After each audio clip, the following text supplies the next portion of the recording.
शरद 2016 में जब डिमोनेटाइजेशन हुआ तो बहुत सारे लोगों के मन में ये ख्याल आने शुरू हो गए कि धीरे धीरे बाकी करेंसी जो है वो भी जो है शायद गायब हो सकती है। और पिछले साल तो हमने 2000 के नोट को बैन होते हुए भी देखा, जी। उसको भी वापस रोल बैक किया गया। ऐसे में ये अटकलें बहुत ही तेज हो जाती हैं कि क्या 500 का नोट जो कि अभी सर्कुलेशन में है, क्या ये भी बैन हो सकता है या ये भी रोल बैक हो सकता है। और इससे लोगों के मन में बहुत चिंताएं आ जाती है। तो आज आप ज़रूर बताइए कि क्या इसकी संभावनाएं है, क्या 500 का नोट भी बैन हो सकता है, ये आपसे जानेंगे जी आज। हाँ, बहुत चर्चा चल रही थी 500 के नोट की, और खासकर जब गवर्नमेंट इलेक्शन होने वाले थे तो नई गवर्नमेंट आएगी, शायद 500 के नोट भी हटा दिया जाए। लोग सोचे थे 500 के हटेंगे, तो कोई तो ये भी कह रहा था शायद 1000 रुपए के नोट आ जाए, वगैरह वगैरह।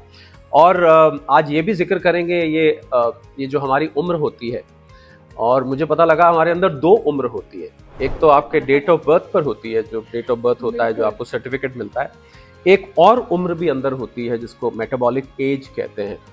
तो ये दूसरी उम्र कौन सी है, क्योंकि एक ही बर्थडे लोग मनाते हैं, क्या हम दो बर्थडे साल में मना सकते हैं, एक एक इस उम्र का और एक उस उम्र का, इस पर भी जिक्र करेंगे। और सारे वो राज सेहत के यहाँ पर खुलते हैं, और वो सारे राज भी खुलते हैं जो आपको अमीर बनाते हैं, जो आपको धनवान बनाते हैं, जो आपको समृद्ध बनाते हैं। क्योंकि शो है सेहत भी पैसा भी। मेरा नाम डॉक्टर सी ए शरद कोहली, मैं एक इकोनॉमिस्ट और फाइनेंस एक्सपर्ट हूँ। मैं doctor Swati Maheshwari, internal medicine specialist. ये आपने बहुत अच्छा बोला शरद, ये एक बहुत ही इंटरेस्टिंग टॉपिक है कि एक हमारी उम्र है और एक हमारे शरीर के अंदर की उम्र है जो कि डिफरेंट होती है हमारी असली उम्र से। ये हम एक बहुत ही इंटरेस्टिंग कॉन्सेप्ट है जिसे हम बोलते हैं बेसल मेटाबॉलिक रेट, यानी कि हमारे शरीर के अंदर जो जब हम रेस्ट पर होते हैं, जब हम कोई काम नहीं कर रहे होते, उस वक्त हमारा शरीर लेकिन काम कर रहा होता है, हमारी धड़कन चल रही है, हमारे शरीर में रक्त का प्रवाह हो रहा है, डाइजेस्टिव प्रोसेस चल रहा है, तरह तरह की चीज़ें जो है हमारे शरीर के सारे प्रोसेसेस चल रहे हैं। और उसमें हमारी एक एनर्जी लगती है, हमारी कैलोरीज लगती है, जिसे हम बोलते हैं बेसल मेटाबॉलिक रेट। अब ये लोगों के लिए फ़र्क हो सकता है क्योंकि उनकी एज के हिसाब से, सेक्स के हिसाब से, आपके वज़न, आपकी हाइट, आपकी जीन्स, इन सब चीज़ों का इस पे असर पड़ता है। और जैसे किसी की मसल ज़्यादा होंगी तो उसका बीएमआर ज़्यादा होगा, जिनके में चर्बी ज़्यादा होगी उनका बीएमआर थोड़ा कम होगा।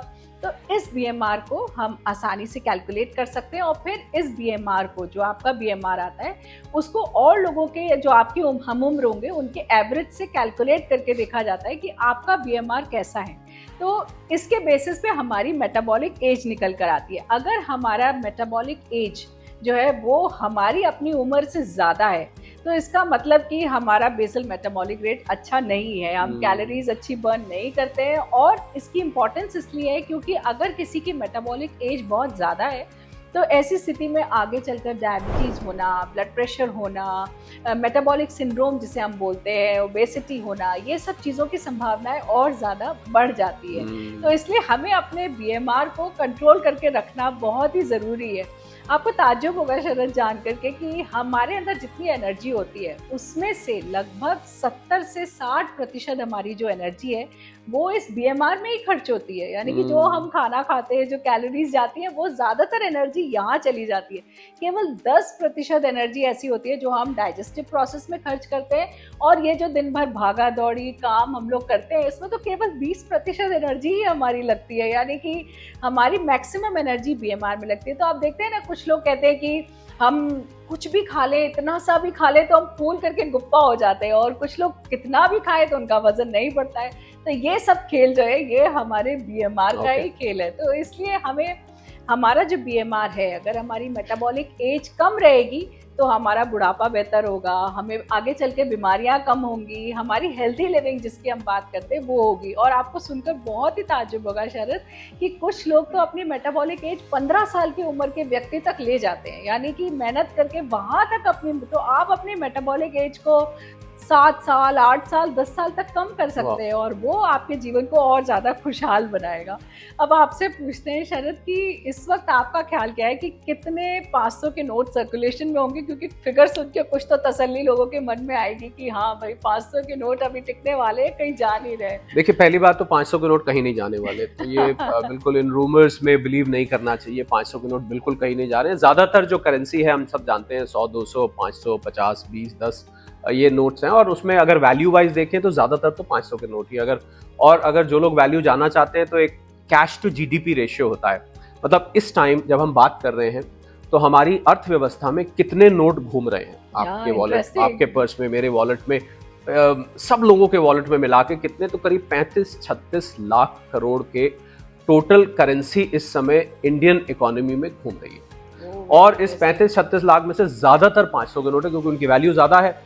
अब गिनती करें तो मेरे ख्याल 5000 करोड़ से भी ज्यादा नोट्स हैं, अगर मैं खाली नोट्स की बात करूं तो। पर जाने कहीं नहीं वाले। ये जरूर होता है कि जैसे 2000 का नोट अभी पीछे वापस लिया गया, हर नोट की एक उम्र होती है और उस उम्र के साथ कुछ नोटों को फिर रिटायर किया जाता है, नई करेंसी आती है। पर बेसिकली 2000 का नोट तो खैर बिल्कुल ही सर्कुलेशन से चला गया आहिस्ता आहिस्ता करके। पर 500 का नोट कहीं नहीं जाने वाला। ये भी मुझे तो रूमर लगता है कि 1000 का नोट आ रहा है, ऐसा कुछ होता फिलहाल तो नहीं लगता है। हालांकि ये बातें सीक्रेट रखी जाती हैं, ये पब्लिक प्लेटफॉर्म पे नहीं लाई जाती हैं, पर मुझे ऐसा लगता नहीं है कि 5000 का। पर मेन बात तो ये डॉक्टर स्वाति कि आजकल तो ज्यादातर यूपीआई का प्रयोग हो रहा है। मुझे लग रहा है जो यंगर जनरेशन है वो तो बहुत कई दिन हो जाते हैं उनको नोटों को हाथ लगाए, वो सिर्फ अपने वॉलेट से काम करते हैं, यूपीआई से काम करते हैं, ऑनलाइन पेमेंट्स करते हैं, कार्ड्स यूज करते हैं, वो लोग करेंसी यूज। तो मुझे लग रहा है कि जैसे जैसे हम आगे बढ़ेंगे तो आपको ये करेंसी इन सर्कुलेशन, इसको CIC बोलते हैं, करेंसी इन सर्कुलेशन आपको धीरे धीरे कम आती दिखेगी। पर अभी नोटों की बात तो हो गई, पर मुझे ये बहुत फैसिनेट कर रहा है कि जो दो उम्र हमारे अंदर चल रही हैं, और आपने कहा कि उम्र को बदला भी जा सकता है, आप तो अपने आप को 15 साल तक ले जा सकते हैं। इसका मतलब कोई व्यक्ति 60 साल का है तो अंदर से हो सकता है वो 15 साल का हो। तो एक पुरानी फिल्म का गाना होता था, अभी तो मैं जवान हूँ, एक मास्टर मदन होते थे गजल सिंगर, मुझे याद है मैं कहीं सुन रहा था, तो वो काफी एज में ज्यादा थे और बोलते थे अभी तो मैं जवान हूँ। मुझे लग रहा है शायद उनको ये मेटाबॉलिक एज याद आती होगी, अंदर से महसूस होता होगा कि अंदर मेरी मेटाबॉलिक एज अभी है। तो इसको बदलने का तरीका बताइए, क्योंकि सुनने वाले अब ये बेसब्र हो रहे हैं जानने के लिए कि भला इसको चेंज कैसे किया जा सकता है, इसको नीचे कैसे लाया जाता है। वो उम्र तो आगे जाती है पर ये उम्र अच्छी है, पीछे को भी चलती है, तो आप बताइए कैसे ये पीछे जाती है। इस एज को आप रिवर्स कर सकते हैं और ये सब आपके अपने हाथों में ही है। क्योंकि देखिए कुछ चीज़ें ऐसी करनी बहुत ज़रूरी है, जिसे हम बैलेंस लाइफ बोलते हैं शरद। वही बात है कि हमें अपनी लाइफ को थोड़ा बैलेंस करके रखना बहुत ज़रूरी है।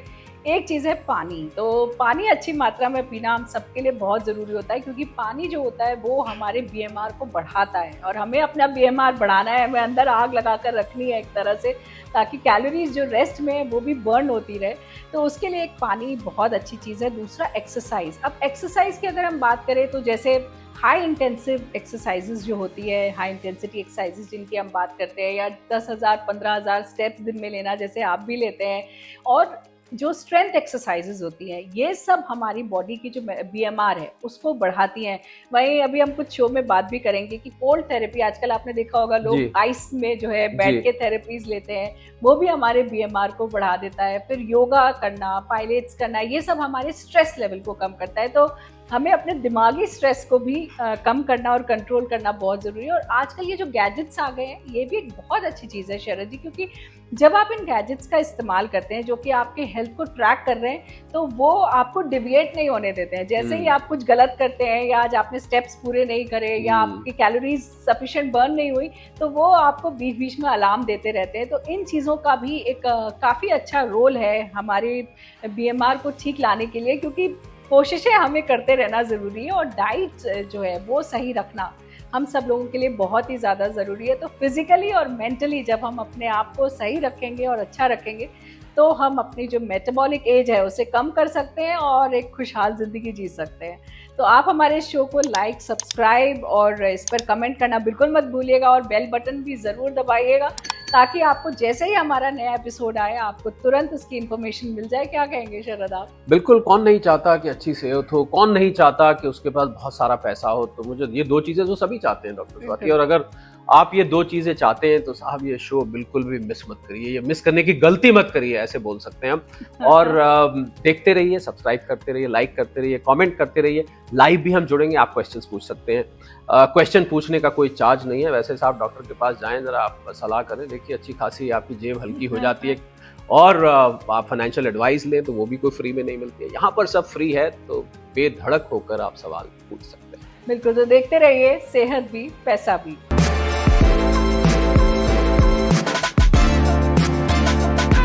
करेंसी की जहाँ तक बात है डॉक्टर स्वाति, मुझे लगता है कि करेंसी इन सर्कुलेशन जो होती है उसको लोग, बहुत सारे लोग दबा के रखते हैं और वो करेंसी फिर घूमती नहीं है। हाँ, तो जब लोग, stuck हो आपने जाती सुना होगा है। पीछे जब 2000 के नोट थे तो बहुत लोगों ने उनको दबा के रखे हुए थे हाँ, और सर्कुलेशन में कम थे, पर लोगों ने उनको रख रखे थे। तो मुझे लग रहा है कि वो जमाने अब गए जब आप गद्दों के नीचे नोट भर के रखा करते थे। वो जो पुराने फिल्मों में दिखाते थे, लाला जी अपनी तिजोरी खोलते हैं और जैसे उसमें, डिमोनेटाइजेशन के टाइम पे निकले थे बिल्कुल इतने बिल्कुल, सारे तो वो नोट स्टैक्स एंड सबके। स्टैक्स ऑफ मनी, क्योंकि अब कैश में ट्रांजैक्शन आप ज्यादा कर ही नहीं सकते हैं। और आने वाले किसी एपिसोड में हम जरूर जिक्र करेंगे सबके लिए कि कौन से ट्रांजैक्शंस आप कैश में नहीं कर सकते हैं और किस लिमिट तक आप कैश में ट्रांजैक्शंस कर सकते हैं। बहुत ही इंटरेस्टिंग होगा जानना और लोगों के फ्रॉड लिए। भी, क्योंकि ऐसी स्थिति में बहुत बढ़ने लग जाता है जी ऑनलाइन हाँ, और साइबर फ्रॉड्स हम देखते हैं अब जी बहुत हाँ, होने लग बिल्कुल, गए। तो उसके बारे में भी जरूर किसी एपिसोड में जरूर, डिस्कस करेंगे कि जरूर। उनसे कैसे सावधान रहना जी। चाहिए।